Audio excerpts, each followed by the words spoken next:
शिवशाही बस अन दुचाकीचा भीषण अपघात, तिघांचा जागीच मृत्यू। छत्रपती संभाजीनगरहून मलकापूरकडे जाणाऱ्या महाराष्ट्र राज्य परिवहन महामंडळ एसटी शिवशाही बसची आणि दुचाकीची समोरासमोर जोरदार धडक झाली। या अपघातात दुचाकीवरील तिघा युवकांचा जागीच मृत्यू झाला। मृत्यू झालेल्यांमध्ये ढाल सावंगी तालुका बुलढाणा येथील अंकुश पाडळे वय वर्ष 32, रवी चंदनशे वय वर्ष 23 आणि कैलास शिंदे वय वर्ष 30 यांचा समावेश आहे। अपघात इतका भीषण होता की दुचाकीचा पूर्णपणे चुराडा झाला आणि दुचाकी बसच्या खाली अडकली। धडकेचा आवाज ऐकून परिसरातील नागरिक घटनास्थळी धावले आणि मोठी गर्दी जमली।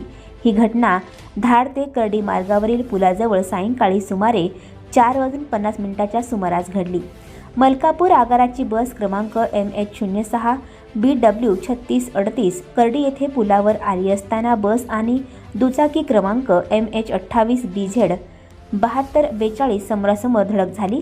या अपघातात तिघांचा जागीच मृत्यू झाला। अपघाताची माहिती मिळताच धाड पोलीस ठाण्याचे कर्मचारी घटनास्थळी पोहोचले। पोलिसांनी पंचनामा करून मृतदेह ताब्यात घेतले आणि पुढील तपास सुरू केला। बसमधील जखमींना जवळच्या रुग्णालयात दाखल करण्यात आलं आहे। या दुर्दैवी घटनेनं ढाल सावंगी गावावर शोककळा पसरली आहे। मृतांच्या नातेवाईकांना मोठा धक्का बसला असून गावकरी शोकाकुल आहेत। बुलढाणा जिल्ह्यात गेल्या काही महिन्यात रस्ते अपघातांच्या घटना वाढल्या आहेत।